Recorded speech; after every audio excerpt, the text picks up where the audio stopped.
Hello दोस्तों, नमस्कार। 18वां G20 summit 2023 संपन्न हो चुका है दिल्ली के प्रगति मैदान भारत मंडपम में 9 से 10 सितंबर 2023 को। और भारत के लिए बड़ा गर्व का मौका था क्योंकि भारत को पहली बार G20 समिट को होस्ट करने का मौका मिला। G20 से पहले एक बार हम G7 के बारे में बात कर लेते हैं। 1975 में बना था।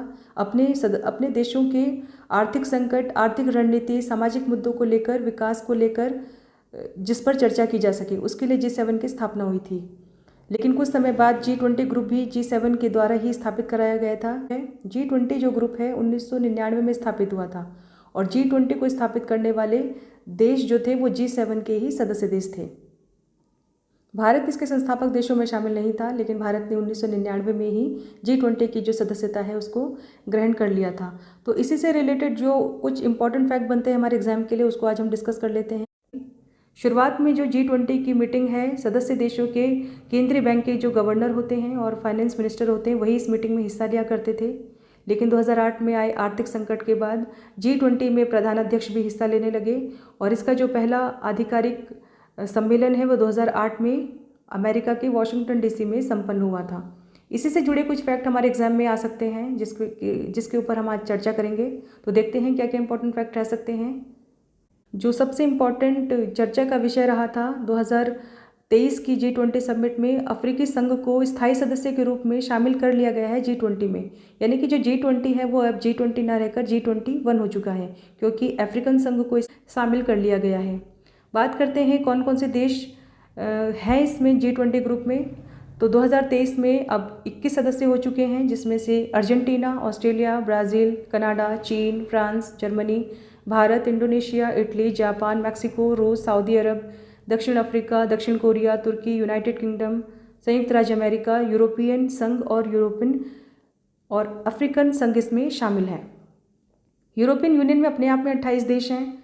तो पहले जब ये संगठन बना था उसमें G20 में तो 19 देश और एक यूरोपियन यूनियन शामिल था। जो यूरोपियन यूनियन 28 देशों का एक संघ है, लेकिन अब इसमें अफ्रीकन संघ भी शामिल हो चुका है।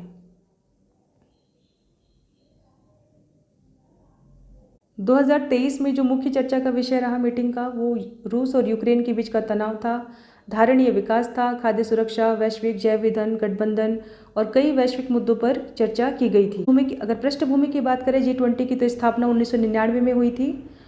हेडक्वार्टर इसका कहीं नहीं है, ना ही इसका कोई सचिवालय है। संस्थापक देशों में जो देश शामिल थे उसमें France, Germany, Italy, Japan, Britain, America और कनाडा शामिल थे। देखते हैं शुरुआत कैसे हुई। तो एशियाई वित्तीय संकट के बाद वित्त मंत्री और केंद्रीय बैंक के गवर्नरों के लिए वैश्विक आर्थिक मंच वित्तीय मुद्दों पर चर्चा करने के लिए एक मंच की स्थापना हुई थी जिसको नाम दिया गया था G20। भारत सदस्य देशों में शामिल नहीं था, लेकिन भारत ने 1999 में ही इसकी सदस्यता को ग्रहण कर लिया था। पहला जो है इसका आधिकारिक सम्मेलन वो 2008 में USA के वाशिंगटन DC में संपन्न हुआ था। तो G20 समिट भारत ने होस्ट किया था पहली बार। भारत के दिल्ली शहर में G20 समिट 2023 आयोजित की गई थी। लोगो कमल का फूल था, खिलता कमल का फूल। भारत का राष्ट्रीय पुष्प है कमल, वही इसका लोगो था। थीम की बात करें यानी कि विषय की बात करें तो वसुधैव कुटुंबकम। वसुधैव कुटुंबकम भारत की संस्कृति की एक पहचान है, एक नारा है जिसका अर्थ है एक पृथ्वी, एक परिवार, एक भविष्य। इसी विषय के साथ G20 समिट संपन्न हुई।